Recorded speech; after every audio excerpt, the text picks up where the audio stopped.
السلام علیکم پیارے دوستو، اللہ تبارک و تعالیٰ قرآن پاک کی سورہ بقرہ میں ارشاد فرماتا ہے، رمضان کا مہینہ جس میں قرآن پاک اترا، جس میں لوگوں کے لیے ہدایت اور رہنمائی اور فیصلے کی روشن باتیں ہیں، تو تم میں سے جو کوئی بھی یہ مہینہ پائے تو ضرور اس کے روزے رکھے، اور جو بیمار یا سفر میں ہو تو اتنے دنوں کے روزے اور دنوں میں رکھے۔ اللہ تبارک و تعالیٰ تم پر آسانی چاہتا ہے اور تم پر دشواری نہیں چاہتا، اور اسی لیے کہ تم گنتی پوری کرو اور اللہ تبارک و تعالیٰ کی بڑائی بیان کرو، اس بات پر کہ اللہ تبارک و تعالیٰ نے تمہیں ہدایت دی اور تاکہ تم شکر گزار بن جاؤ۔ پیارے دوستو، ماہ رمضان کی حقیقت کیا ہے؟ اللہ تبارک و تعالیٰ نے رمضان المبارک کے روزے مسلمانوں پر کیوں فرض کیے، اور روزے کے فرض ہونے کی وجہ کیا ہے؟ روزہ رکھنے سے انسان کو کیا ملتا ہے، اور کیا رمضان المبارک میں رزق کو بڑھا دیا جاتا ہے؟ اور رمضان المبارک کے مبارک اس مہینے میں اللہ تبارک و تعالیٰ کی رحمتیں کس طرح نازل ہوتی ہے؟ اور رمضان المبارک کے مقدس مہینے میں شیطان کو قید کیوں کر دیا جاتا ہے؟ اس مقدس ماہ مبارک میں اللہ تبارک و تعالیٰ کتنے لاکھ لوگوں کو بخش دیتا ہے؟ اللہ تبارک و تعالیٰ اپنے بندوں پر اس ماہ مقدس میں وہ کون کون سے 5 خاص کرم فرماتا ہے جو اس سے پہلے کسی امت پر نہیں فرمائے؟ اور رمضان کی ہر مقدس اور بابرکت رات میں کتنے ہزار لوگوں کو بخش دیا جاتا ہے، اور کتنے لاکھ لوگوں کو جہنم سے آزادی ملتی ہے؟ اور وہ کون سے بدقسمت لوگ ہیں جن کو اس مقدس مہینے میں بھی نہیں بخشا جاتا؟ اور رمضان المبارک میں گناہ کرنے والے لوگوں کے لیے حضور اکرم صلی اللہ تعالیٰ علیہ وسلم نے کون کون سے دردناک عذابات بتلائے؟ پیارے دوستو، ان تمام تر سوالات کے جوابات قرآن و حدیث کی روشنی میں آج کی اس ویڈیو میں ہم آپ کو بتائیں گے، لہٰذا آپ سے گزارش ہے کہ ہماری اس ویڈیو کو آپ پورا ضرور دیکھیں اور اس ویڈیو کو ایک لائک کریں، تاکہ لائک کرنے سے یہ ویڈیو ہر طرف پہنچ جاتی ہے۔ پیارے دوستو، ماہ رمضان المبارک کے 4 نام ہیں: ماہ رمضان، ماہ صبر، ماہ معاشات اور ماہ اشعت رزق۔ اس کو صبر اس لیے کہا جاتا ہے کیونکہ روزہ دار روزہ رکھ کے اللہ تبارک و تعالیٰ کی رضا کے لیے صبر کرتا ہے، اور پھر اللہ تبارک و تعالیٰ اس روزے دار کو اس صبر کا بدلہ دیتا ہے، جس طرح کہ اللہ تبارک و تعالیٰ ارشاد فرماتا ہے کہ روزہ میرے لیے ہے اور میں ہی اس کا بدلہ ہوں۔ ماہ معاشات، معاشات کا معنی بھلائی کرنا، چونکہ اس مہینے میں تمام مسلمان خاص طور پر اپنے رشتہ داروں سے بھلائی کرتے ہیں اور زیادہ سے زیادہ ثواب حاصل کرتے ہیں، اسی لیے اس کو ماہ معاشات کہا جاتا ہے۔ ماہ اشعت رزق، اس مہینے کے اندر اللہ تبارک و تعالیٰ انسانوں کے رزق کو بڑھا دیتا ہے، اور غریب لوگ بھی اللہ تبارک و تعالیٰ کی نعمتیں کھاتے ہیں، اسی لیے اس کو ماہ اشعت رزق کہا جاتا ہے۔ حضرت سیدنا ابو سعید خدری رضی اللہ تعالیٰ عنہ سے روایت ہے، نبی کریم صلی اللہ تعالیٰ علیہ وسلم نے ارشاد فرمایا، جب ماہ رمضان کی پہلی رات آتی ہے تو آسمانوں کے دروازے کھول دیے جاتے ہیں، اور پھر آخری رات تک وہ دروازے بند نہیں کیے جاتے۔ جو کوئی بندہ اس ماہ مبارک کی کسی بھی رات میں نماز پڑھتا ہے تو اللہ تبارک و تعالیٰ اس کے ہر سجدے کے بدلے میں اس کے لیے 1500 نیکیاں لکھتا ہے، اور اس کے لیے جنت میں سرخ یاقوت جو ایک قیمتی پتھر ہے اس سے اس کا محل بنایا جاتا ہے۔ اور آقا کریم صلی اللہ تعالیٰ علیہ وسلم نے ارشاد فرمایا، جو کوئی ماہ رمضان کا پہلا روزہ رکھتا ہے تو اس کے پہلے کے گناہ معاف کر دیے جاتے ہیں، اور اس کے لیے صبح سے شام تک 70,000 فرشتے مغفرت کی دعائیں کرتے ہیں، اور رات اور دن میں جب بھی وہ سجدہ کرتا ہے تو اس کے ہر سجدے کے بدلے میں جنت میں ایک ایسا درخت لگایا جاتا ہے جو اتنا بڑا ہوتا ہے کہ ایک گھڑ سوار اس کے سائے میں 500 سال تک گھوڑا چلاتا رہے۔ حضرت سیدنا جابر بن عبداللہ رضی اللہ تعالیٰ عنہ سے روایت ہے کہ نبی کریم صلی اللہ تعالیٰ علیہ وسلم نے ارشاد فرمایا کہ میری امت کو ماہ رمضان میں 5 چیزیں ایسی عطا کی گئی جو مجھ سے پہلے کسی نبی کو نہ ملی۔ نمبر 1، جب ماہ رمضان المبارک کی پہلی رات ہوتی ہے تو اللہ تبارک و تعالی ان کی طرف نظر رحمت فرماتا ہے، اور جس کی طرف اللہ تبارک و تعالی کی نظر رحمت ہو جائے اسے کبھی بھی عذاب نہ دے گا۔ نمبر 2، شام کے وقت روزے دار کے منہ سے جو بو آتی ہے وہ اللہ تبارک و تعالی کے نزدیک مشک کی خوشبو سے بھی بہتر ہے۔ اور نمبر 3، فرشتے دن رات روزے دار کے لیے مغفرت کی دعائیں کرتے رہتے ہیں۔ اور نمبر 4، اللہ تبارک و تعالی جنت کو حکم فرماتا ہے کہ میرے نیک بندوں کے لیے تیار ہو جا، بہت جلد وہ دنیا کی تکلیفوں اور پریشانیوں سے میرے گھر اور رحمت میں سکون پائیں گے۔ اور نمبر 5، جب ماہ رمضان المبارک کی آخری رات آتی ہے تو اللہ تبارک و تعالی سب کی مغفرت فرما دیتا ہے۔ اس وقت حضور پاک صلی اللہ تعالی علیہ وسلم کی بارگاہ میں ایک شخص نے کھڑے ہو کر عرض کیا کہ یا رسول اللہ صلی اللہ تعالی علیہ وسلم، کیا وہ لیلۃ القدر ہے؟ تو نبی کریم صلی اللہ تعالی علیہ وسلم نے ارشاد فرمایا، نہیں، کیا تم نہیں دیکھتے کہ مزدور جب اپنے کاموں سے فرصت ہو جاتا ہے تو اس کو مزدوری دی جاتی ہے۔ حضرت سیدنا ابو ہریرہ رضی اللہ تعالیٰ عنہ سے مروی ہے کہ نبی کریم صلی اللہ تعالیٰ علیہ وسلم نے ارشاد فرمایا کہ 5 نمازیں اور جمعہ اگلے جمعے تک اور ماہ رمضان اگلے ماہ رمضان تک گناہوں کا کفارہ ہے، جب تک کہ گناہ کبیرہ سے بچا جائے۔ حضرت سیدنا عبداللہ ابن مسعود رضی اللہ تعالیٰ عنہ سے روایت ہے کہ نبی کریم صلی اللہ تعالیٰ علیہ وسلم نے ارشاد فرمایا کہ رمضان شریف کی ہر رات آسمان میں صبح و صادق تک ایک اعلان کرنے والا فرشتہ یہ اعلان کرتا ہے، اے بھلائی مانگنے والے، ارادہ مضبوط کر لے اور خوش ہو جا، اور اے برائی کا ارادہ رکھنے والے، برائی سے رک جا۔ ہے کوئی معافی مانگنے والا جس کو معاف کر دیا جائے؟ ہے کوئی توبہ کرنے والا کہ اس کی توبہ قبول کی جائے؟ ہے کوئی دعا مانگنے والا کہ اس کی دعا قبول کی جائے؟ ہے کوئی سائل کہ اس کا سوال پورا کیا جائے؟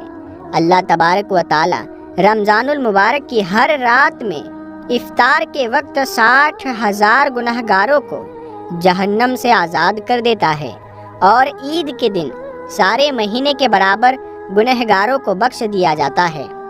حضرت سیدنا عبداللہ ابن عباس رضی اللہ تعالیٰ عنہ سے روایت ہے کہ نبی کریم صلی اللہ تعالیٰ علیہ وسلم نے ارشاد فرمایا، جب رمضان المبارک کی پہلی رات آتی ہے تو عرش عظیم کے نیچے سے مسیرہ نامی ہوا چلتی ہے جو جنت کے درختوں کو پتوں کو ہلا دیتی ہے۔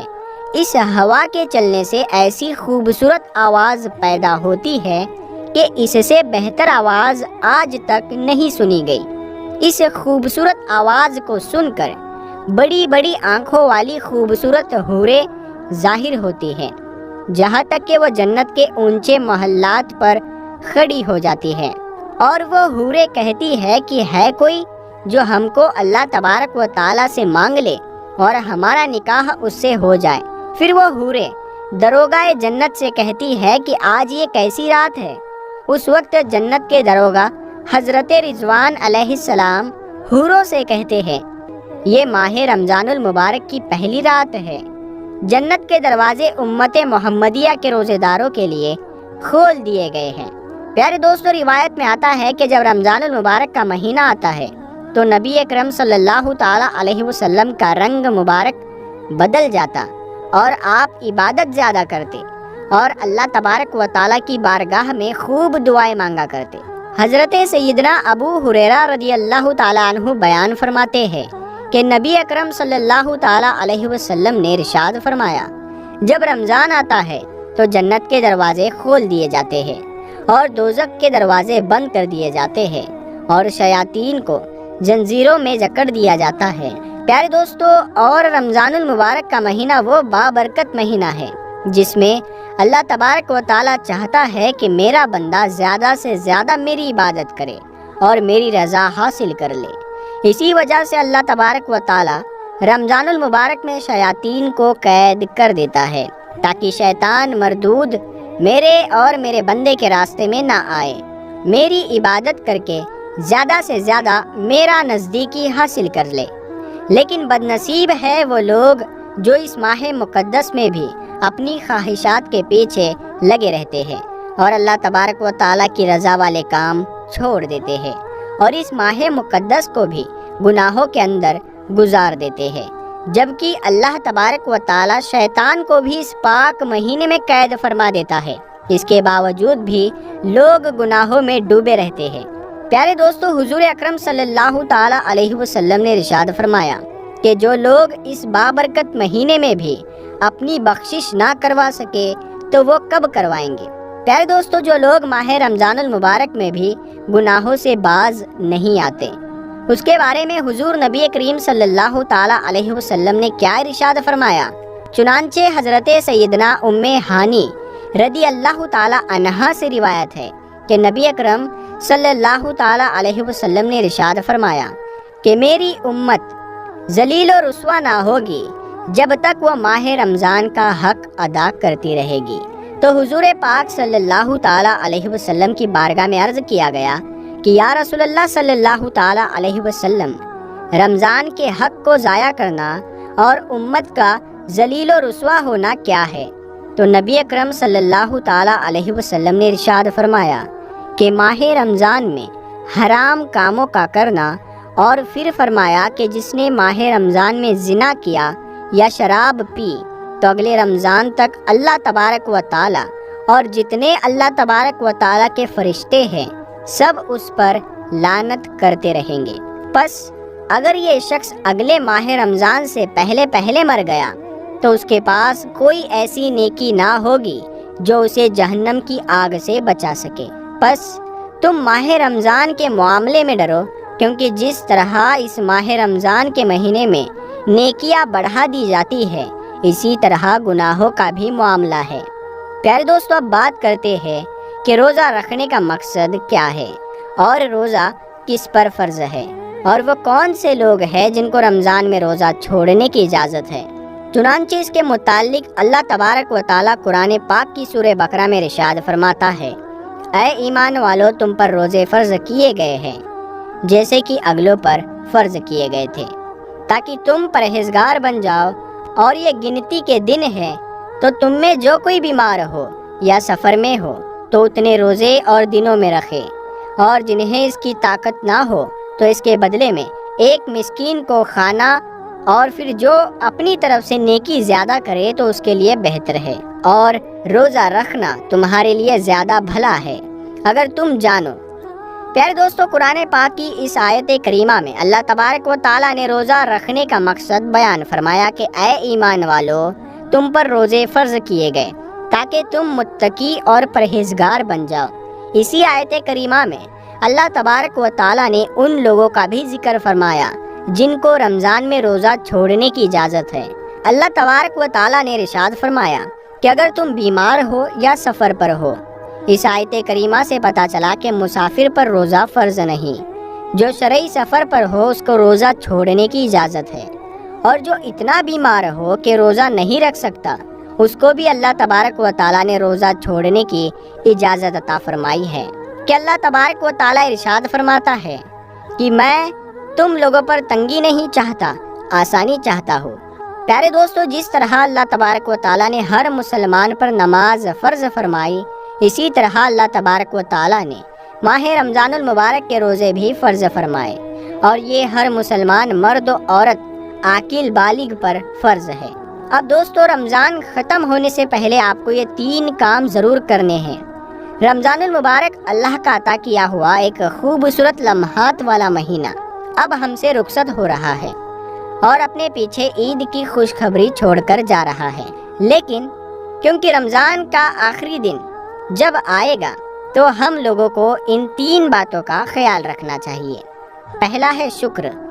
اللہ تعالیٰ نے آپ کو روزے رکھنے کی توفیق دی اور اس پورے مہینے عبادتوں میں مشغول رہنے کی توفیق دی۔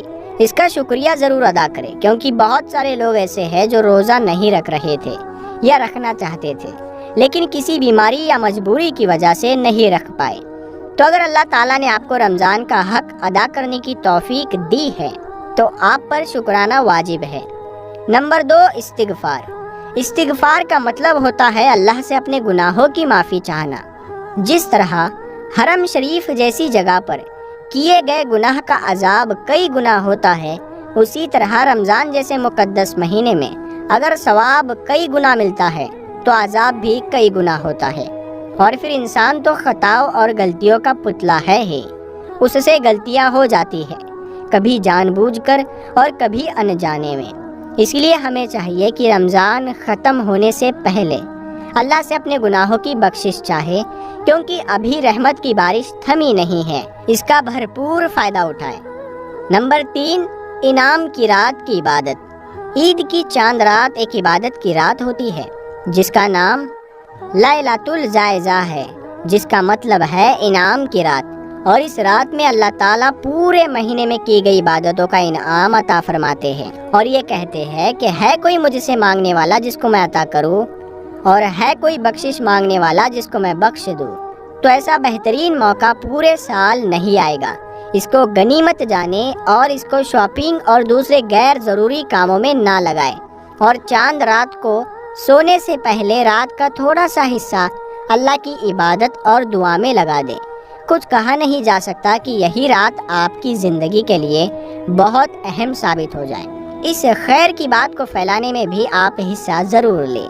اللہ تبارک و تعالیٰ سے دعا ہے کہ اللہ تبارک و تعالیٰ ماہ رمضان میں زیادہ سے زیادہ عبادات کرنے کی توفیق عطا فرمائے، اور ماہ رمضان کے سارے روزے رکھنے کی توفیق عطا فرمائے، اور ان تمام تر برائیوں سے ہمیں بچائے جن برائیوں کے اندر مبتلا ہو کر پہلی قومیں ہلاک ہوئی۔ اللہ تبارک و تعالیٰ سے دعا ہے کہ اپنے پیارے حبیب حضرت محمد مصطفیٰ صلی اللہ تعالیٰ علیہ وسلم کی محبت کے اندر جینا مرنا نصیب فرمائے۔ آمین۔ دوستو کمنٹ باکس میں آمین ضرور لکھیں، کیا پتا کس کا لکھا آمین کب قبول ہو جائے۔ ہم ملتے ہیں اگلی ویڈیو میں، تب تک کے لیے السلام علیکم۔